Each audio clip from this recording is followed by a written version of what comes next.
तो शाम की चाय के साथ हमेशा दिल करता है कुछ हल्का फुल्का चटपटा और करारेदार खाने का, जिसे खा के चाय का मज़ा दुबारा हो जाए और साथ ही स्नैक्स की क्रेविंग भी पूरी हो जाए।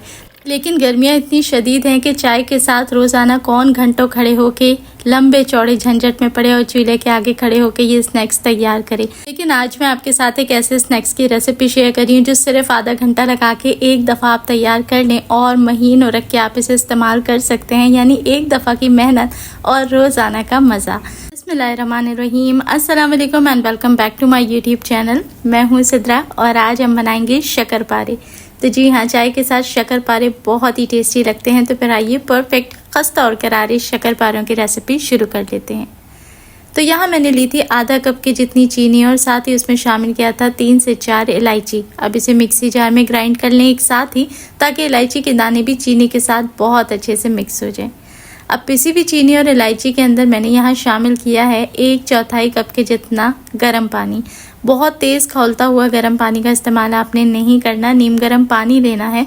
और साथ ही फिर शामिल कर दिया है रूम टेम्परेचर का घी मैंने ऐड किया है आधा कप के जितना और सभी चीज़ों को अच्छे से मैं मिक्स कर रही हूँ। तो ये एक मिक्सचर सा बनके तैयार हो जाएगा, जो कि परफेक्ट क्वांटिटी है अगर आप बिल्कुल खस्ता हलवाई स्टाइल शक्करपारे बनाना चाहते हैं। जायके को एनहांस करने के लिए यहाँ मैंने आधा चुटकी के जितना नमक भी शामिल कर दिया है, ताकि जो मीठा है उसका मज़ा दुबाला हो जाए। सभी चीज़ों को अच्छे से मिक्स कर लें और एक साइड पे रख दें। तो क्योंकि मैं इतने सारे शक्करपारे बना के तैयार करूँगी कि इंशाल्लाह आप पूरा हफ्ता रोज़ाना की बुनियाद पे भी अगर चाय के साथ निकालते हैं ना, तो ये आराम से आपका हफ्ता 10 दिन निकाल जाएंगे। बहुत ही खस्ता होते हैं और ना ही इनका जायका चेंज होता है, ना ही इनके जायके के अंदर या खस्तापन में कोई फ़र्क आता है।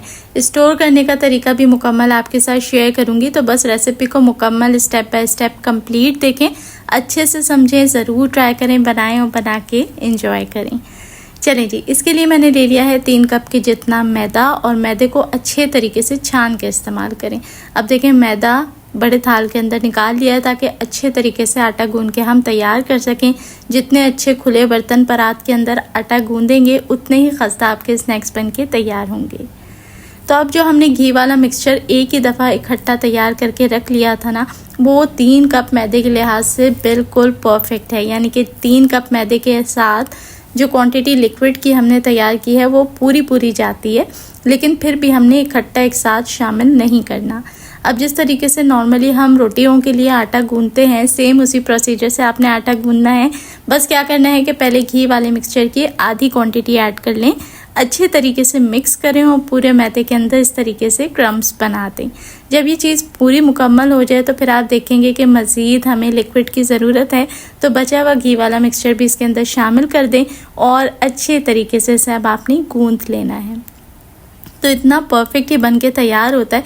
और जितनी मैंने क्वांटिटी चीज़ों की आपको बताई है, आपने एग्जैक्टली उसी मेजरमेंट के ऊपर सब चीज़ें इस्तेमाल करनी है और आप देखेंगे कि बेहतरीन आपका ज़बरदस्त शक्करपारे बन के तैयार होते हैं। अच्छा, बहुत सारे लोग शक्करपारे बनाते हैं तो उनकी ये शिकायत होती है कि बनने के बाद जो शक्करपारे हैं वो काफ़ी सख्त हो जाते हैं, मतलब कि दांत से तोड़ना भी मुश्किल हो जाता है या फिर खस्ता नहीं बनते। तो ये मैं आपको उसकी कुछ टिप्स बता दूं। देखें, सबसे पहले तो आपने इसको लाजमी तौर पे घी में बनाना है। अगर तो आप तेल का इस्तेमाल करेंगे तो तेल से इस तरीके के स्नैक्स में सख्ती आ जाती है, खस्तापन नहीं आता। करारे बनाने हैं, हलवाई की तरह खस्ता एकदम मुंह में जाते ही घुल जाने वाले बनाने हैं, तो घी का इस्तेमाल करना होगा तेल की जगह पर।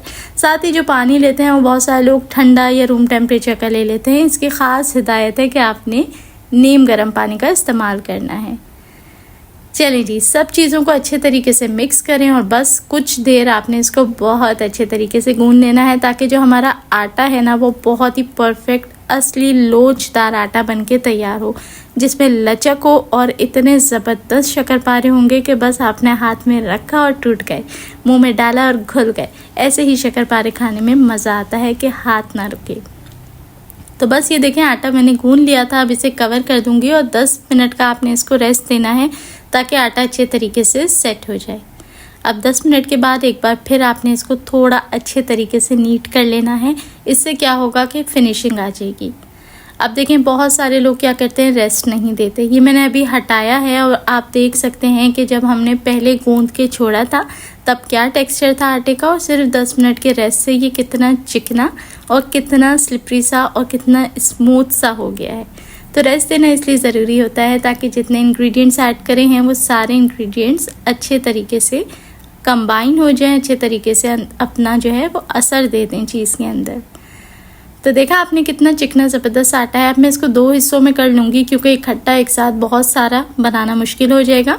अब हम इसकी रोटी बेलेंगे और शक्करपारे तैयार करेंगे। तो देखें माशाल्लाह से क्या ही ज़बरदस्त लेयर्स अभी से इसके अंदर बन चुकी हैं। तो अब मैं इसके आधे को अच्छे तरीके से एक बड़ा सा पेड़ा बना लूँगी। और अब ना सिर्फ हम शक्करपारे तैयार करेंगे बल्कि मैं आपको वो सारी टिप्स भी बताऊंगी जिससे आपका टाइम भी सेव होगा। सबसे पहले क्या है कि आपने नीचे अच्छे तरीके से काउंटर को डस्ट कर लेना है मैदे के साथ। अब आपने जो एक पेड़ा लिया था उसको आपने बेल लेना है। अब बेलना किस तरीके से है, नॉर्मली सिंपली जैसे चपाती को बेल के बड़ा किया जाता है उसी तरीके से आप एहतियात के साथ इसको बेल लें। और आपने इसकी थिकनेस कितनी रखनी है, 1/2 इंच से भी कम रखनी है थिकनेस। अब मैंने इसके अंदर कोई बेकिंग सोडा बेकिंग पाउडर का इस्तेमाल नहीं किया, लेकिन आप देखेंगे कि माशाल्लाह जब ये बन के तैयार होंगे तो एक एक जो शक्करपारा है ना वो 4-4 लेयर्स अपने अंदर रखेगा। जैसा कि मैंने आटा परफेक्ट गूंदने के बाद भी आपको दिखाया कि ऑटोमेटिकली कितनी अच्छी सी लेयर्स बल उसके अंदर थे, और एक एक शक्करपारे के अंदर 3-3 4-4 लेयर्स आएंगी ऑटोमेटिकली। तो बस अच्छे से आपने गूंद लेना है। उसके बाद क्या करना है कि आपने 1/2 इंच से थोड़ी सी कम ही रखनी है थिकनेस, और फिर आपने रोटी को बेलने के बाद उसके ऊपर मैदे की डस्टिंग कर लेनी है। अब छुरी की मदद से या फिर पिज़्ज़ा कटर की मदद से आपने शक्करपारों को इस तरीके से स्क्वायर क्यूब्स में कट करना है।